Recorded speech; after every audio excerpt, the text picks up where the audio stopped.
Hello बच्चों, how are you all? Now this is related to poverty only, and we are supposed to discuss the causes of poverty in this lecture. Alright, so I have written on the board causes of poverty. This is class 12 lecture. Alright, as per my notes बच्चों, I am at question number 11 study notes के हिसाब से.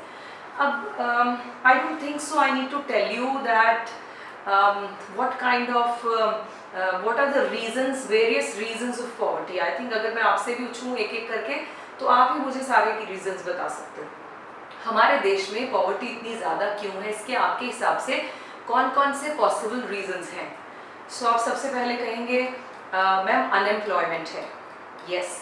अब learn a technique. You can write your own reasons also. It is not necessary that you have to pick up everything from the book, alright? Because you are in class 12 and you can analyze the problems, you can find out the reasons, you can tell the effect. और उसके लिए आपको इतना bookish वाला होना ज़रूरी नहीं है, लेकिन हम क्यों आपको इंसिस्ट करते हैं कि आप इसे याद कर लें टॉपिक को? Because what do you do is you lose the essence of the point. Now क्या मतलब? आप उसमें जो जिस लाइन के बिना उस पूरे पॉइंट का सेंस ही नहीं बनता वो छोड़ देते हैं. मे बी आपको या तो याद नहीं रहती या आपको पता ही नहीं है कि वो कैसे लिखनी जाए. मैं आपको एक सिंपल रीजन सिंपल तरीका समझाती हूँ कि आपने क्या करना होता है. Okay, supposingly you are writing that unemployment is one of the causes of poverty. ठीक है, एडमिटेड पॉइंट, नाम तो ठीक है, लेकिन how do you justify? Are you able to justify your point? That is very important. अब आपको करना क्या होता है एग्जाम में, आप अनएम्प्लॉयमेंट को पॉवर्टी तक लेकर जाइए, कनेक्ट कीजिए जहां आप गड़बड़ कर देते हैं. आप कहते हो अनएम्प्लॉयड है, ठीक है जी, अनएम्प्लॉयड है तो क्या होगा, उसके पास पैसे नहीं है. ठीक है, so he just can not buy his living, he is unable to buy his living. So when he is not able to buy his living, he will live below the poverty line. है ना? So unemployed है, job नहीं है. ठीक है? हम इसको ऐसे भी अटैच कर सकते हैं, skillful नहीं है. अब हमारे यहाँ हम बहुत बार कहते हैं कि demand of the labor is the there is a mismatch between demand of the labor and supply of the labor. Industry को जिस तरह के लोग चाहिए, हमारा एजुकेशन सिस्टम वैसे बच्चे प्रोड्यूस नहीं कर पाता. So there is a mismatch. तो हम क्योंकि स्किलफुल नहीं हैं, ठीक, तो हमें जॉब नहीं मिलती. जॉब नहीं मिलती तो हम तो चलो we belong to such family कि हमें पीछे से मिल जाता है पेरेंट्स की प्रॉपर्टी, और वो जिनके पास नहीं है वो क्या करेंगे? They will be unemployed even if they are educated. So what happens is they are unable to buy the living. So what happens? It leads to poverty in the country. So this is how you have to connect all the points. So I'll just go through quickly. इसमें मेरे समझाने वाली जरूरत नहीं है, आपको logic समझा दिया. सबसे पहले लो level of national product. So what am I trying to say here is, when I say national product means production of goods and services. You remember हमने नेशनल इनकम में क्या पढ़ा? National income is national product को produce करके बेटा income आई होगी ना बच्चे. So what does this mean? आप कंट्री में कितना प्रोडक्शन करते हो. अब हमारे देश में तो प्रोडक्शन का लेवल ही लो है. So there is a low level of production in the country. What does this mean? क्योंकि प्रोडक्शन कम है इसीलिए डिस्ट्रीब्यूशन भी कम है. ये बच्चे वो समझ पा रहे हैं जो मेरे से बिल्कुल बिगिनिंग से मेरे सारे लेक्चर्स सुनते हैं. सो प्रोडक्शन नहीं है तो जो डिस्ट्रीब्यूशन है, रेंट, इंटरेस्ट, रॉयल्टी, प्रॉफिट, वो भी कम होगा देश में. एक्चुअली आप कहाँ पहुँच गए? अनएम्प्लॉयमेंट हो गई है ना. लोगों के पास ऑक्यूपाई नहीं किए उनके हमने रिसोर्सेज, फैक्टर, सर्विसेज. फिर अगर नहीं है तो कंजम्पशन भी नहीं है. चलो कंजम्पशन अभी छोड़ देते हैं फिलहाल, क्योंकि प्रोडक्शन ही कम है इसीलिए लोग कम हायर होते हैं, इसीलिए लोग पॉवर्टी लाइन से नीचे रह जाते हैं. सो ये आप पॉइंट खुद पढ़ेंगे और इनमें से खुद ही कीवर्ड्स निकाल लेंगे, ठीक है, और उन्हें लिखेंगे. Now let's move further. Low level of national income में हमने ये भी कवर किया है कि टेक्नोलॉजी हमारे पास बहुत ज़्यादा एडवांस नहीं है, हमारे पास पैसा भी नहीं है ज़्यादा. Capital, lack of capital also is one of the causes. Production कम क्यों है ये पहले जस्टिफाई कर दिया. ठीक है भाई, उसमें लिख दिया जी हमारे पास बहुत सारे रिसोर्सेज तो अनयूटिलाइज्ड पड़े रह जाते हैं. That could be our human resource as well as physical resource, ठीक है। Then unequal distribution of income and wealth. हमारे यहाँ पर अगर हम अनइक्वल की बात करें, मैंने आगे भी बताया था बहुत सारे वीडियोस में पहले भी, हमारे देश में अनइक्वल इतना है कि 80-20 रेशो है। These 80% people are fighting for this 20% wealth and these 20%, ये कौन लोग हैं? ये रिलायंस है, अंबानीज है, अडानीज है, टाटा बिरलाज, ये लोग हैं, ठीक है। So it means what do they have? These 20% people are having 80% wealth, ठीक हो गया। अब ये 20% तो 80% लेकर बैठे हैं, हम 80% 20 के लिए ही फाइट करें, हम जितना मर्जी लड़ लें, कितना ले लेंगे हम? 20%. So this unequal, actually those 20% people are having stock of majority of the country's wealth and income. So even if I fight a lot, तो मेरे पास क्या आएगा? किस में से आएगा? इस 20% का ही कुछ ना कुछ हिस्सा आएगा। So that is also another reason of poverty in the country. थोड़ा wider aspects लिखने हैं। ओके, एक और बात, पेपर में आपको जैसे ये मैंने कुछ लिस्ट कर रखे हैं, 6-7 रीजंस हैं। अगर एग्जाम में आपसे पूछते हैं फॉर 3 मार्क्स कि बताओ जी कॉजेज ऑफ पॉवर्टी क्या है, आप लोग पता है क्या करते हो? You go for the simple points, कि भाई सिंपल, मैं ये नहीं कह रही कि सिंपल के मार्क्स नहीं होते, बट अगर आप एक बैलेंस बना कर दें, so it is always good. It's something like अगर आपको स्कूल में किसी स्पीच के लिए चूज किया जाता है और बोला जाता है चलिए जी आप स्पीच दीजिए, आप बिल्कुल ही जनरल लाइन बोलकर आ गए, तो क्या आपकी स्पीच इफेक्टिव होगी? नहीं होगी। So what do? You pick up vocabulary, heavy vocabulary also in between, you place those words also, so that to have impression on the listener. Similarly, जब आप पेपर भी लिखते हैं, अगर आपको 3 पॉइंट्स भी लिखने हैं, my suggestion is 2 पॉइंट्स अच्छे लिखो, 1 पॉइंट जनरल लिखो, सारा ही जनरल लिखो। मतलब ये नहीं है कि नंबर नहीं मिलते, मिल भी जाते हैं, लेकिन चांसेस होते हैं कि आप बीच में अगर सिंपल लिखने के चक्कर में कोई एक आधी चीज़ आप हट जाते हैं या नहीं समझा पाते, सो मार्क्स जो है वो कट जाए।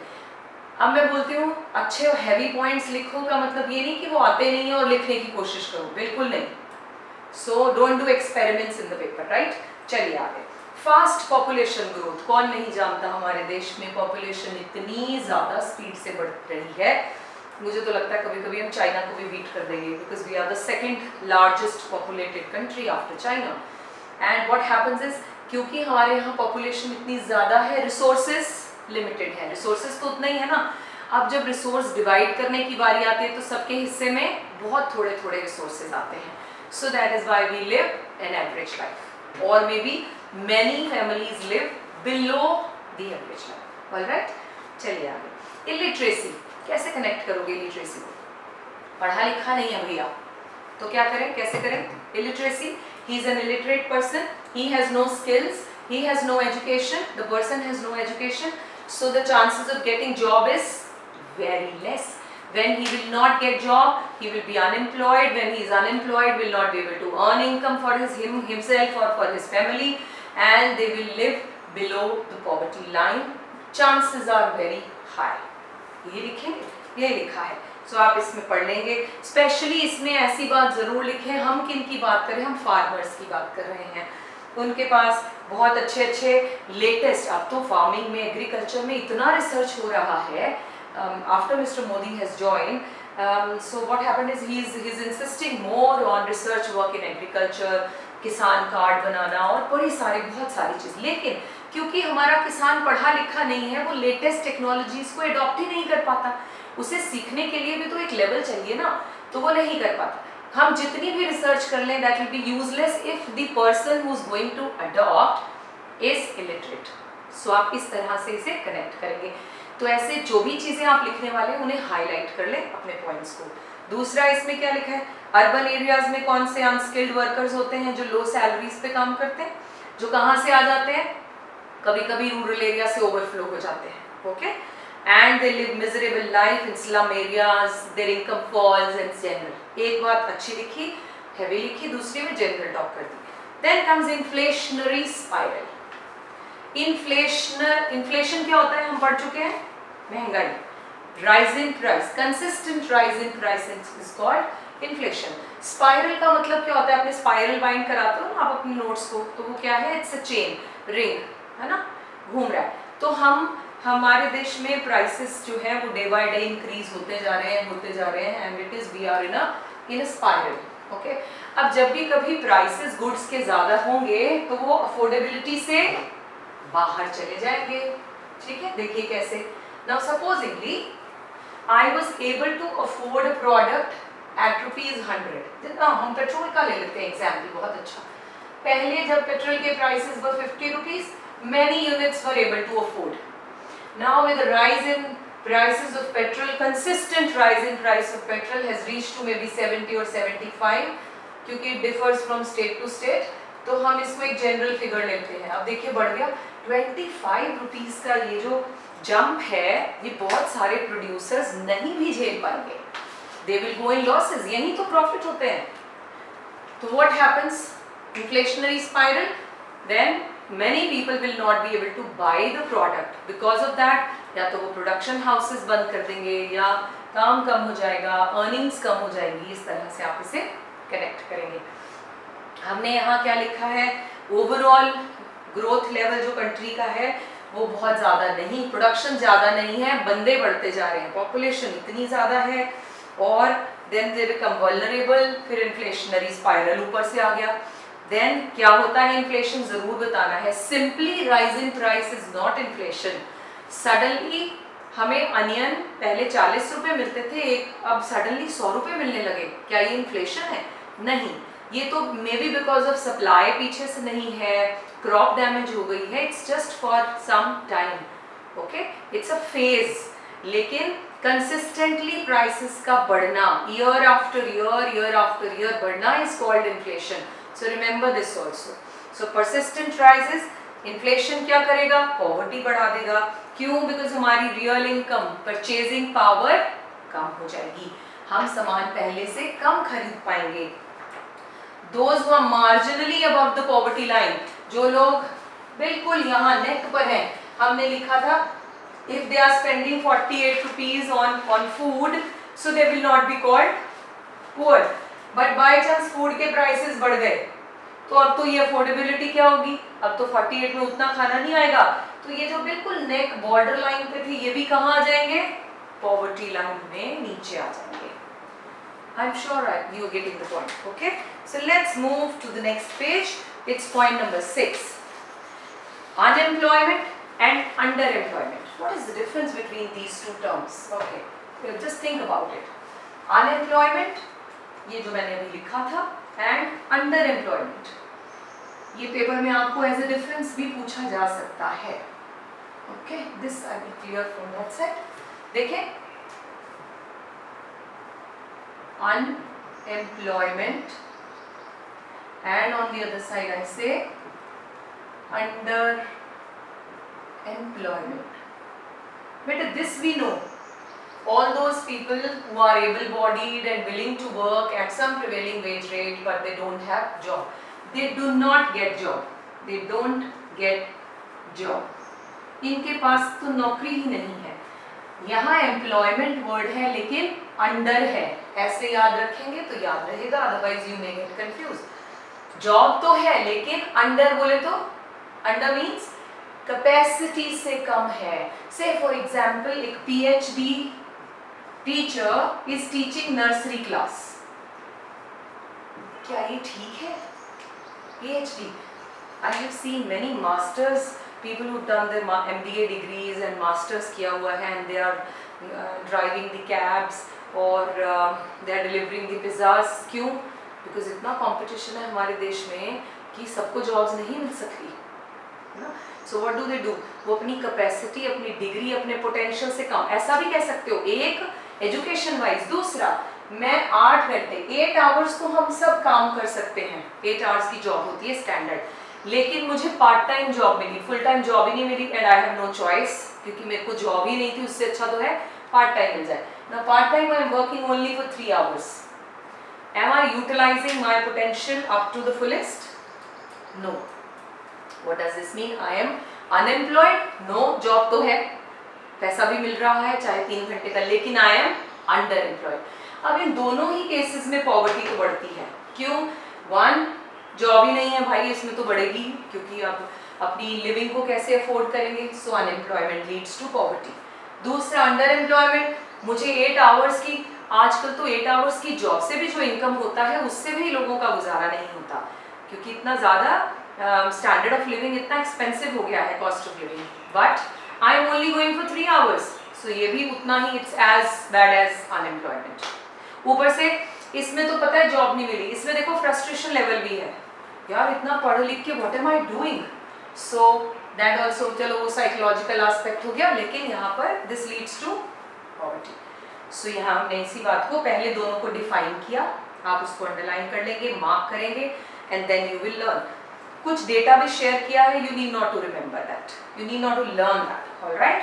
सो अर्बन एरियाज में अनएम्प्लॉयड और एम्प्लॉयड कैजुअल लेबरर्स होते हैं, वल्नरेबल है सोसाइटी से, ये सब बातें आप इसमें जनरल हैं, आप देख लेंगे। Lack of infrastructure, what kind of infrastructure we are talking about? Infrastructure में आता क्या है? School, colleges, hospital, flyover, dam, roads, ये सब कंट्री के इंफ्रास्ट्रक्चर का पार्ट है। एनर्जी, इलेक्ट्रिसिटी जिसको बोलते हैं, transport, communication, this is all include, हमारे पास चैप्टर में एनर्जी फैक्टर इंफ्रास्ट्रक्चर भी हम पढ़ेंगे, okay, physical infrastructure.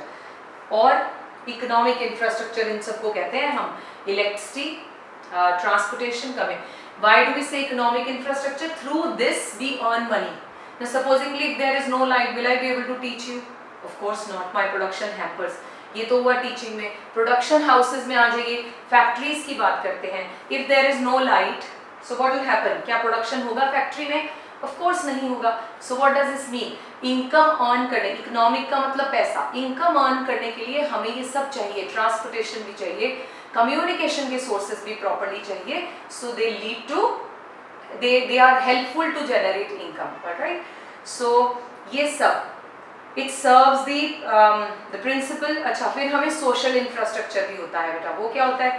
That school, colleges, जो हमारी वेलबींग के लिए होता है, ठीक है, मुझे एजुकेशन चाहिए, hospitals are important because of my health, so ये सब चीज़ों का भी होना इम्पॉर्टेंट है, parks are important. So economic social infrastructure जो होते हैं वो किसी भी देश के ग्रोथ और डेवलपमेंट में मदद करते हैं। अब हमारा, जब हम फॉरेन से वापस आते हैं ना, जब भी कभी आप लोग भी गए होंगे, तो जब भी कभी आप बाहर से वापस आते हो, मे बी सिंगापुर से, दुबई से, कहीं से भी आप बाहर से वापस आते हो, तो आप पता है क्या डिस्कशन करते हो? आप सबसे पहले क्या डिस्कशन, यार वहाँ की रोड्स देखो आप, यार trains are so good, they are clean and they are so updated, late नहीं होती, बसेस देखिए, बिल्डिंग्स देखिए। What are you talking about? You are talking about the infrastructure.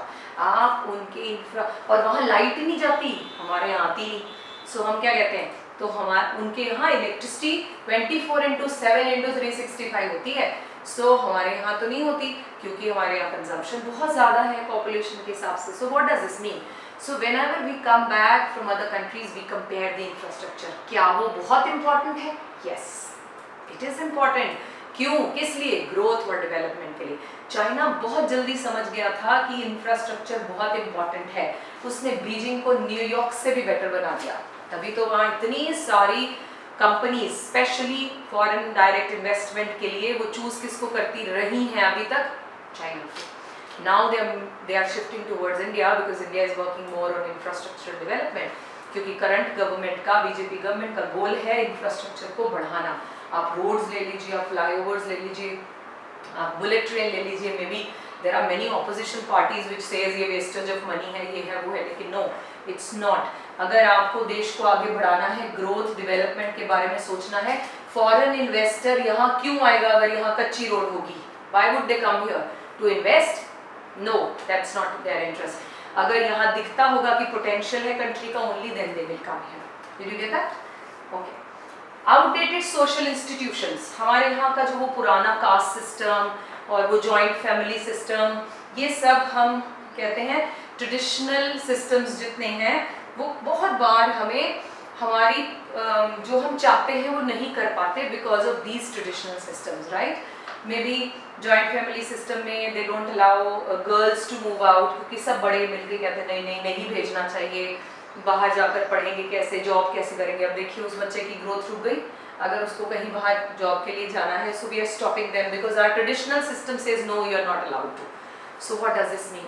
It means ये भी हमारे जो कुछ पुराने सिस्टम्स हैं ये भी हमें ग्रोथ में कभी कभी हिंड्रेंस होते हैं। Alright, so these all are the reasons. अब एक ब्यूटीफुल चीज आपको समझाती हूँ। आपको आएगा पेपर में question, discuss the causes and the measures to correct the problems. All right, so how are you going to tackle that? What did I say? Discuss the causes और उसको करेक्शन करने का भी आइडिया बताएं। अब देखो आपने जो जो पॉइंट्स लिखे हैं ना उन्हीं पॉइंट्स को काउंटर कर दो। सबसे पहला पॉइंट क्या था कॉजेस में? लो लेवल ऑफ नेशनल प्रोडक्ट। ठीक है, तो ये हमें पता चल गया जी कारण ये है। इट्स समथिंग लाइक आप सोच रहे हैं कि मैं क्यों नहीं पढ़ पाती यार, मुझे दिन में मैंने सोच रखा है 3 आवर्स मैंने स्टडी करना है, 1 hour each main subject I have to study. So आपने पाया शाम को कि नहीं यार आज तो मैंने पढ़ा ही नहीं, कुछ भी नहीं किया। सो एनालिसिस किया, रीज़न क्या है, तो लगा फ़ोन इज़ द कल्प्रिट। इस पे बैठती हूँ तो सारा टाइम निकल जाता है। और may be my friend is the culprit, वो जब भी मेरे से बात करना शुरू करती है तो पता ही नहीं चलता टाइम कहाँ गया। और मे बी घर का काम, मतलब रीज़न ढूंढा। अब आपने सोचना है कि मैंने ये 3 आवर्स पढ़ाई करनी है, कैसे कर सकती हूँ? तो आपके सामने रीजंस हैं। फ़ोन प्रॉब्लम है तो फ़ोन को 3 घंटे के लिए किसी को पकड़ा दीजिए। सो इसी तरह से सिमिलरली फर्स्ट पॉइंट में बोला लो लेवल ऑफ नेशनल प्रोडक्ट। तुम्हें रीज़न पता है ना, ठीक कैसे करोगे भाई? प्रोडक्शन बढ़ाइए। कैसे बढ़ाइए? वहाँ लिखा था टेक्नोलॉजी नहीं है हमारे पास, पैसा नहीं है, पैसा FDI अरेंज कीजिए, इन्वाइट करें किसी तरह से, जो कर रहे हैं गवर्नमेंट, अच्छी रेपुटेशन बना रहे हैं बाकी देशों के साथ। Mister Modi is travelling from one country to the other, कितना फ्रीक्वेंट ट्रेवल करते हैं। That is why he is able to get the sources money from outside the country और outside the country and from various countries is bringing this investment. So what does this mean? तो इसे बढ़ाने की कोशिश करो। बोला unemployment, under employment है, हाँ तो एम्प्लॉयमेंट अपॉर्चुनिटीज जनरेट कीजिए, ये गवर्नमेंट के लिए है। ठीक है, एम्प्लॉयमेंट अपॉर्चुनिटीज जनरेट कीजिए। अगर बोलते हो इलिटरेसी है तो लोगों को स्किलफुल बनाइए, कर रहे हैं program called, I don't remember the name, the program which they called, शिक्षा से रिलेटेड है। उन्हें क्या कर रहे हैं हम, उन्हें डिफरेंट स्किल्स दे रहे हैं, may be mobile repair, computer repair, सिलाई मशीन चलाना लेडीज़ के लिए, पार्लर वर्क, ये छोटे छोटे काम सिखा के फ्री में, and they give stipend also ऊपर से। So they are teaching them why, so that they should have some skill, वो भूखे नहीं मरेंगे, कुछ काम होगा तो कर लेंगे कम से कम। बास्केट मेकिंग, पॉटरी, बहुत सारे प्रोग्राम्स है उसमें। So they are teaching, government is teaching the people free of cost, poor people, और ऊपर से they give money also, so that they should come and learn. So this is how you are going to counter all the causes to make it corrective measure. Let's pick up the first one. Agriculture को develop कर देते हैं। पीछे कहा था कि rural areas में जो है लिटरेट फार्मर्स हैं, तो एग्रीकल्चर, क्योंकि एग्रीकल्चर में हमारा बहुत सारा बंदा, इतनी सारी पॉपुलेशन एक्यूमुलेट हो सकती है, कंज्यूम हो सकती है, एब्जॉर्ब हो सकती है, तो उसी को ही क्यों ना डेवलप कर दिया जाए। तो उसकी डेवलपमेंट, वहाँ फाइनेंशियल असिस्टेंस दी जानी चाहिए मार्जिनल फार्मर्स को जिनके पास पैसा नहीं है, राइट। और रीडिस्ट्रीब्यूशन ऑफ लैंड रिफॉर्म कर देना चाहिए। ठीक, जो जो हो चुका है ना आप वही लिख दीजिए कि भाई ये सब गवर्नमेंट को करना चाहिए। रिड्यूसिंग इनकम इनइक्वालिटी, 80-20 वाला रेशो, निकलवाओ रिच से पैसा। कैसे? सुपर रिच टैक्सेस लगाते हैं 1 करोड़ से ऊपर जिसकी इनकम है उसको एक्स्ट्रा टैक्स देना पड़ेगा। So they should collect from them, ताकि वहां से पैसा थोड़ा कम हो और सर्कल में आ जाए और लोगों को ज्यादा स्कोप हो अर्न करने का। ऑलराइट, चले आगे। Okay, just a second. So these were the, what were these? These were the reasons and corrective measures. और क्या क्या reasons हमने पढ़े हैं बच्चा अभी? Let me just find out because I think I lost the page. Yeah, I got it. Just give me a second so that I can arrange this quickly. Yes, ये मिल गया मुझे। Check on prices. अब ने बोला था inflationary spiral, तो government को price को कंट्रोल करने के लिए थोड़ा चेक रखना चाहिए, उसे कंट्रोल करने की कोशिश करनी चाहिए। कंट्रोलिंग ग्रोथ ऑफ पॉपुलेशन, अभी पॉपुलेशन का बिल भी आ जाना चाहिए भाई, किसी के भी इतने से ज़्यादा बच्चों को जैसे इन चाइना ने कंट्रोल किया, so there should be some control on population.